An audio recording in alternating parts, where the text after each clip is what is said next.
Hello, Professor Gillis, and my fellow in classmates and online classmates. My name is Shubham Chipade, and I am a distance learning student for this course, EMGT 500 Management for Engineers.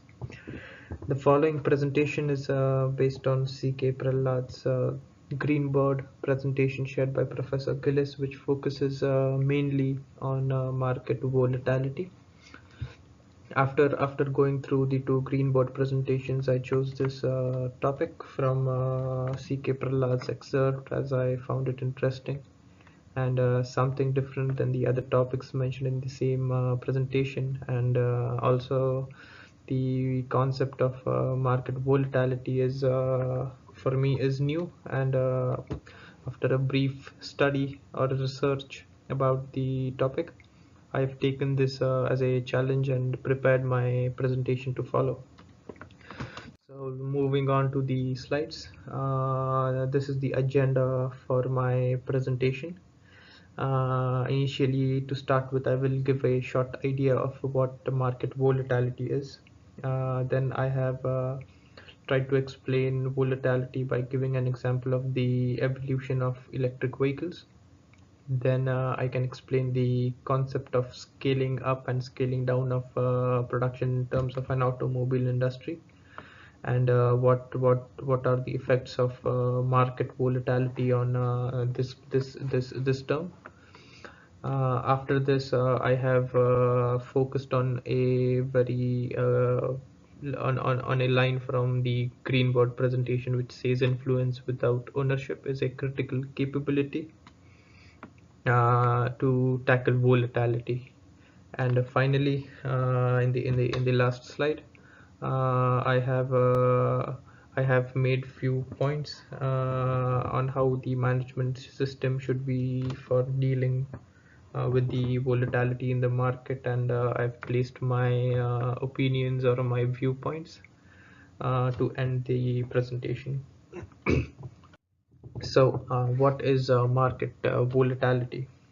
In simple words, we can say market volatility is nothing but the uncertain behavior of a market, or we can say a market which is not stable or static with respect to time and has many fluctuations, especially in terms of money, resource management, and customer expectations, etc.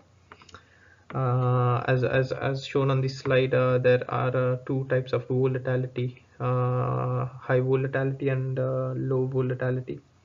In a high volatile market, the fluctuations in primarily money are drastic with respect to time and within a short period of time. Whereas in short or low volatility, these fluctuations are bearable and do not affect or hit the economic condition of the organization. I've also shown a graph of crude oil price per barrel from 2006 to 2016 for a span of 10 years. On observing this graph, the price per barrel before the global recession of 2008 and after 2009, when the economy stabilized, um, is low volatile, but during the recession period, the fluctuation in the price is sudden and drastic, and no one expected such kind of drop over a very short period of time. So this particular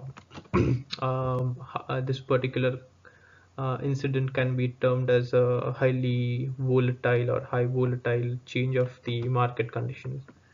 This is, I would say, a classic example to show volatility of a market, or just we can say impact of the volatility of market, or impact of the sudden change in the market on the crude oil prices. So go to the next slide. I have used the example of a evolution of electric vehicles to explain the sudden change or shift in the automobile sector. As shown on the slide, the graph shows how the sales of electric vehicles have scaled up from 2011 to 2018 for two countries, US and China.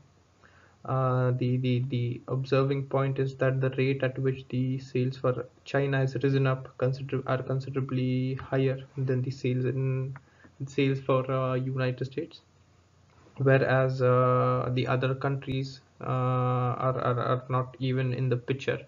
So the main point I want to put forth is that point number one, we are using gasoline engines since the inception of automobiles or automobile industries, and suddenly within the last 4 to 5 years we have shifted gears and started focusing on electric vehicles. So this is, I can say, a good example of a sudden change in the existing market, which impacted many other subsidiaries in the automobile sector. Point number two I wanted to make with this slide is, as CK Prahalad mentioned, that managing skills in the future are different than those adopted in the past. We can say that China's electric vehicle sales is higher as compared to the other countries, as they had, let's say, and envisioned this way earlier and focused their work in the same direction.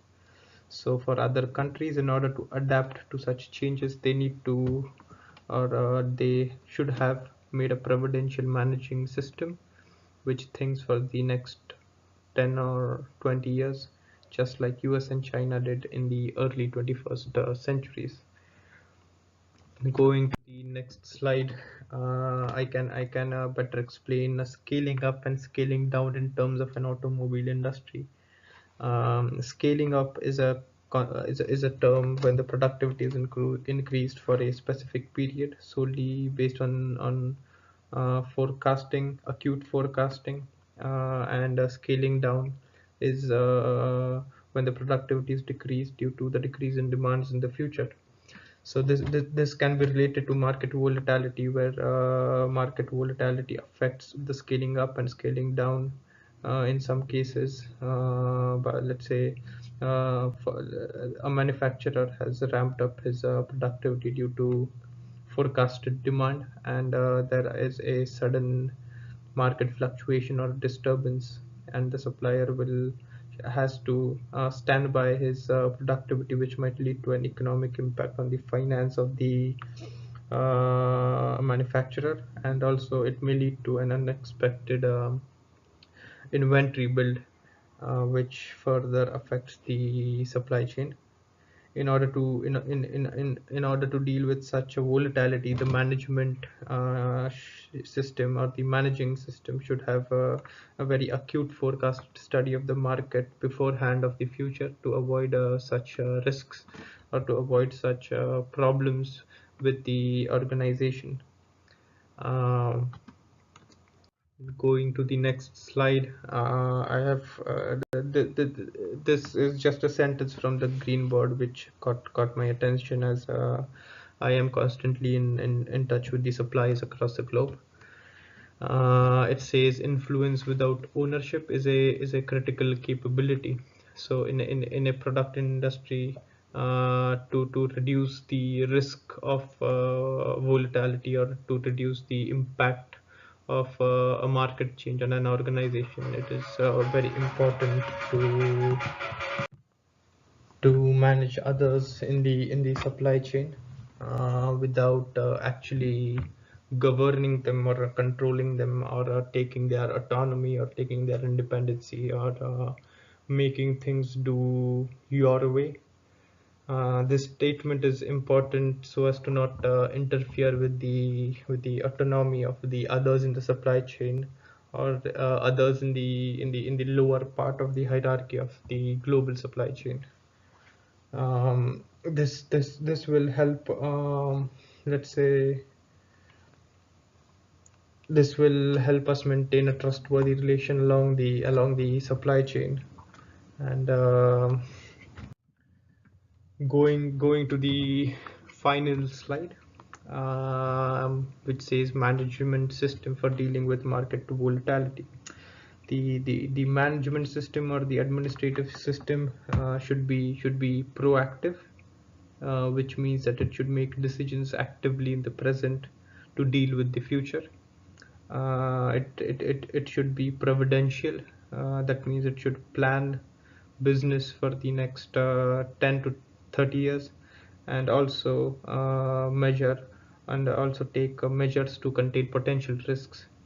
The administrative or the management system should be encouraging. When I say encouraging, it solely means it should encourage the research. It should encourage young peoples. It should encourage new product developments. As in future, these three factors will form the basis for the future innovations. The management system should be expansive, which means that it should have a global reach, and finally it should be diverse.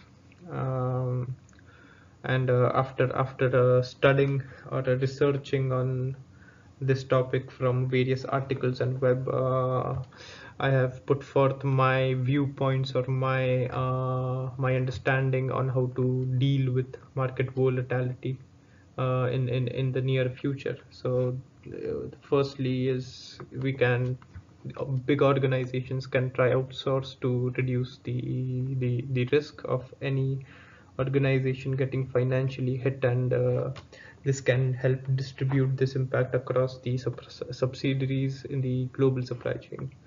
Also, secondly, we can the management system should plan for the next 30 years, as I said earlier, so as to be ready with what the market brings in the near future. And this will help them to framework their approach for the upcoming challenges which they will face in the future if the market changes, or if the market behaves in a very different way or in a very new positive direction. Also, strong networking across the globe to reduce the impact of market misbehavior in an organization is also important as per my understanding. So with this, I conclude my presentation on market volatility. Thank you.